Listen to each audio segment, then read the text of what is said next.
Okay, so I'm going to work a little bit introducing the stop whistle today. This is Tika. She's approximately 9-10 months old. Her basics are coming along, so her sit is pretty solid. She'll remain sat to a thrown dummy. She'll heel on and off lead, but obviously we're still tightening that up. And today I'm just going to start introducing her to the stop whistle. So depending on your dog, depends on how you go about this. She is very retrieve driven, absolutely loves retrieving, but she's a Labrador. You can use food rewards for this. You can use just a normal toy, you can use a ball, you can use your own verbal praise. It depends what motivates your dog, and to know that, you need to know your dog, and hopefully you know it better than anyone else. I'm going to do it in this field today. It's a pretty big field. It has had sheep on it, so there's a bit of sheep poo. So again, know your dog. If you know that it would be too a distracting environment, don't start here. Start on a tarmac, or your garden.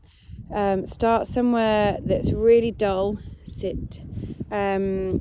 Start even in your hallway, or you don't have to start somewhere where they're going to fail. So particularly springers or cockers, they're hunting machines. So sometimes people ask them to do the boring basics somewhere where you're setting them up to fail. She can cope with this, hopefully. She's trained here a bit before, so this is where we're going to start. So I'm going to start with her on a lead. Not because I think she's going to run off, or because I think she's going to be naughty, but because this way I can enforce and make sure she does what I ask her to do.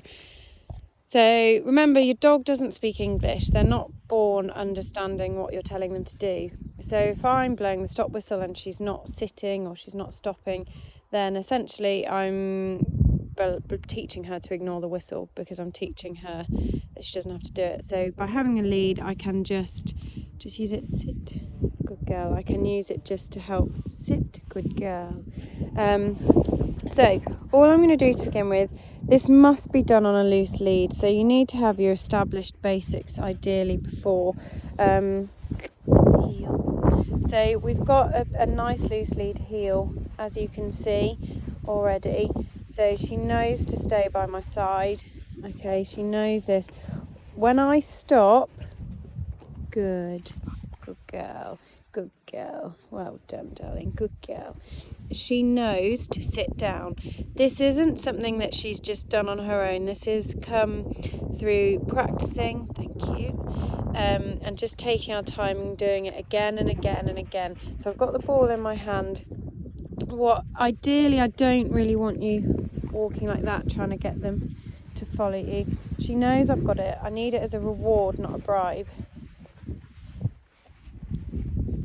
Good girl. You can see her pleasure, see her body language. When I say good girl, she physically shows pleasure. Thank you.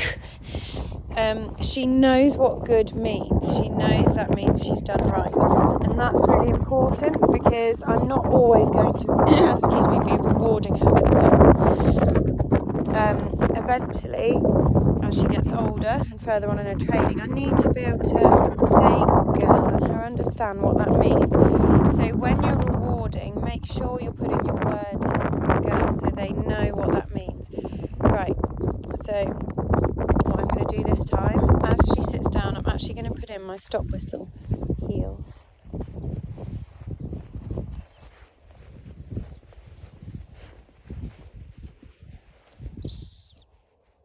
Good girl. So you'll notice my stop whistle went in after she sat down. The reason being is she doesn't know what the stop whistle is. So there's absolutely no point me blowing it when she's standing up. She needs to be doing the action that I want her to do as she hears it. So as she sat down, I blew the stop whistle and then I rewarded her. If she hadn't have stopped, if she hadn't have sat down, I wouldn't have blown it. But you can use your voice rather than going straight to a whistle. You can use your voice to help. So I could just good sit,